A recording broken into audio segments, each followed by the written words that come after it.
This story from Fox News is, in my opinion, it's not a new take on anything. There's always been a problem with parents not parenting, okay? This story from Fox News is called FORTNITE and the Collapse of Parenting. It's an opinion by Leonard Sachs, MD, PhD for Fox News. This follows a similar thread, that there's always something wrong with kids. They're doing something too much, they're texting too much, they're reading too many books, they're watching too many movies. It seems like every single generation, going back thousands of years, the older generation complains about what the younger generation is doing. That's not new. However, the interesting thing about this story is that this is also not wrong. It goes in the other direction. Yes, it's typically the older generation that complains about the new thing the kids are doing. Video games will rot your brain. Don't play that. It's actually not true. Video games actually exercise your brain and can improve reaction time and they're good. Video games are good things. But all good things in moderation, right? So this is actually a really interesting point.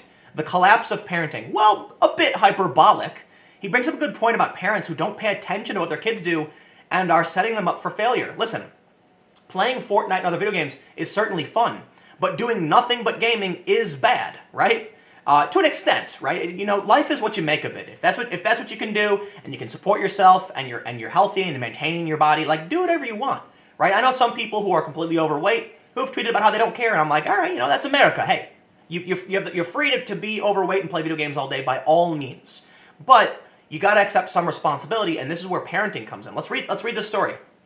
He says, "There is nothing more irresponsible than a boy on a video game binge." That's not true. The call came in shortly after 6 a.m. Jason was refusing to get out of bed, so his mom called 911. Deputy Damian White of the Harris County Sheriff's Office responded to the call.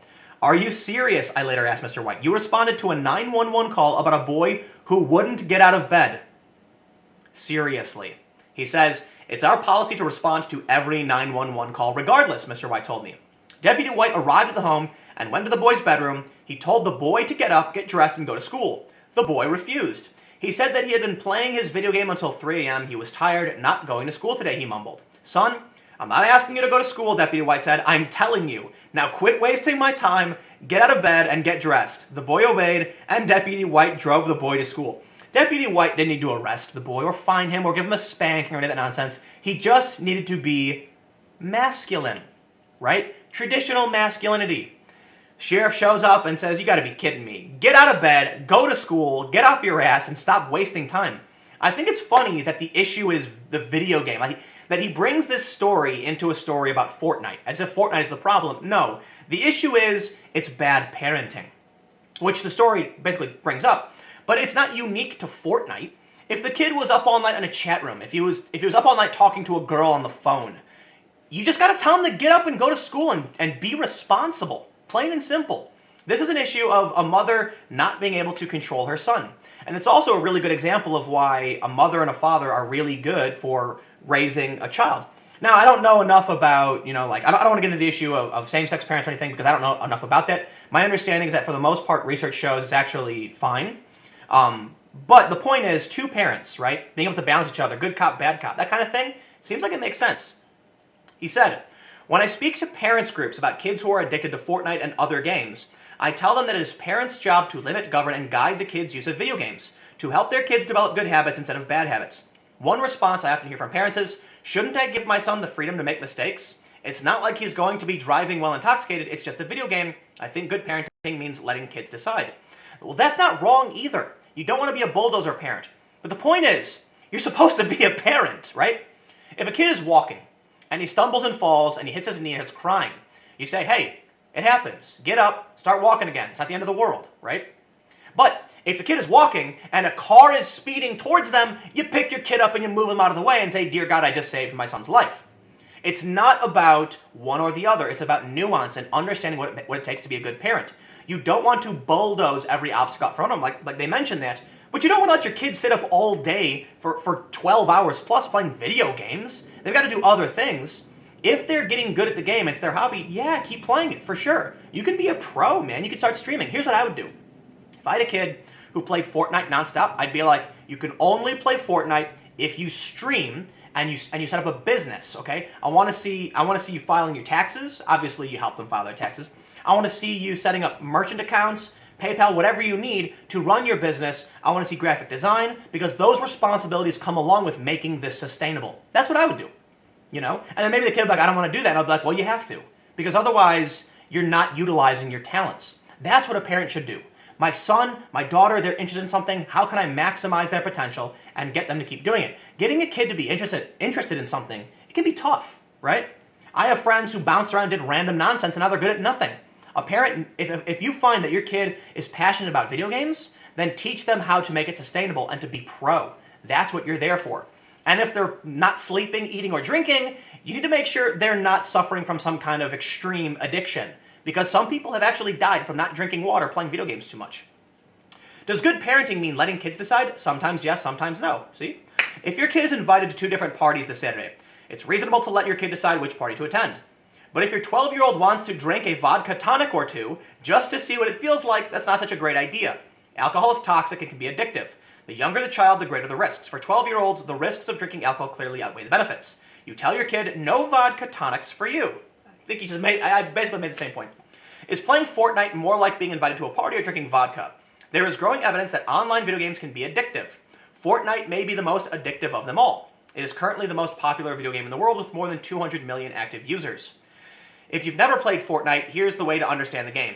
It's Minecraft meets the Hunger Games. You're on an island, your job is to kill everybody else. You build defenses out of various materials, which you must acquire.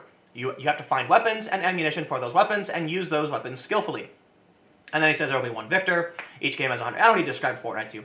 The World Health Organization, who recently created a new diagnosis of gaming disorder in recognition of the growing number of people, mostly boys and young men, who have difficulty exerting control over the amount of time they spend playing video games, so much so that gaming takes precedence over other interests and daily activities. And this is actually a good point too. Yes, gaming addiction is real.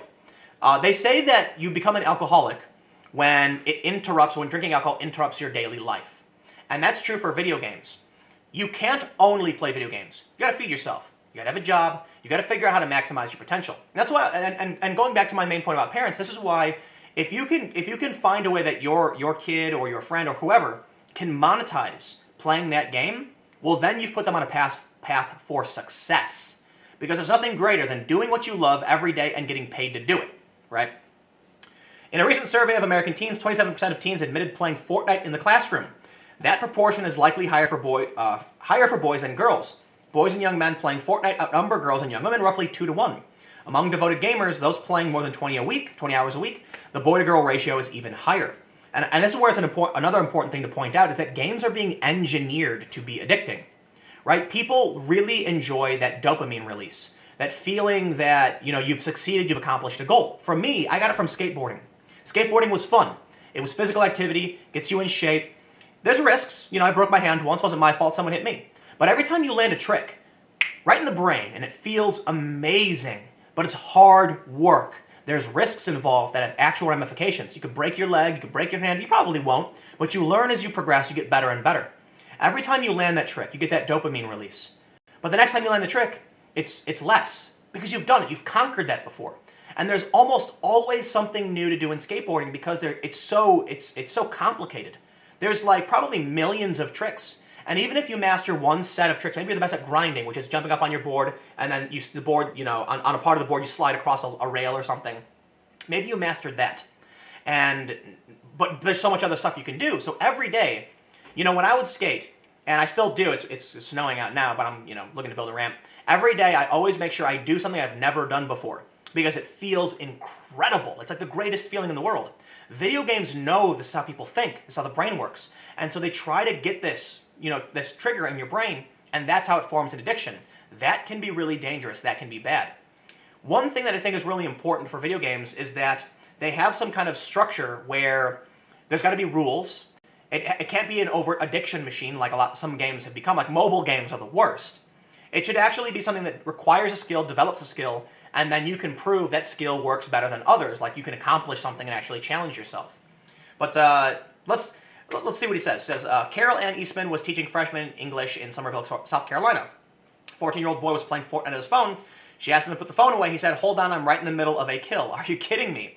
Well, that's the teacher's responsibility. Kid's gonna do kid stuff. Of course on his phone. Come up, take the phone, and say, hey, turn it off. And then turn it off. I don't think teachers should take the phones like that. I think teachers should take it, shut the game off, hand it back to them, and say, don't do it again. You get 2 strikes to take your phone away and give it back to you at the end of the day, right? I always thought it was silly when teachers would take property from kids, but is this a responsibility of parents? Does Fortnite take precedence over other activities in your son's life? Back in ancient times, say 10 years ago, most boys would rather spend time with their girlfriends than killing imaginary enemies in a video game. I don't think that's true either. Not anymore. Adam White, who teaches high school in Nova Scotia, recently told me about a posse of 12th grade girls who complained they had lost their boyfriends to Fortnite. Well, that's your issue. But admittedly, look, I know video games can be addictive. Anyway, the main point I see here is it's fair to point out games are designed to be addicting. And it should be really important for parents to make sure that they're setting limits. That's what good parents do. At the same time, as I mentioned early on, maybe you can figure out how to take that passion and turn it into something that can make your kid happy. Here's the important thing. In 5-10 years, there won't be Fortnite. It'll be a different game. It'll be completely different. But I'm going to make a prediction that in the next 30 or so years, once Elon Musk's Neuralink is perfect, and we can just put on a headset and go into a virtual world, this whole physical reality will be pointless. And it's gonna be like surrogates, but in VR. Everyone's gonna be overweight, lying in bed, never moving, and it's gonna be virtual everything. Because why live in this terrible world when you can go be an invincible dragon slayer or something? So maybe that's a terrifying vision of the future. But that's what we're gonna do. I think so. Anyway, stick around. I got another video in a few. Just go on my channel. I got more videos. I'll see you in a second.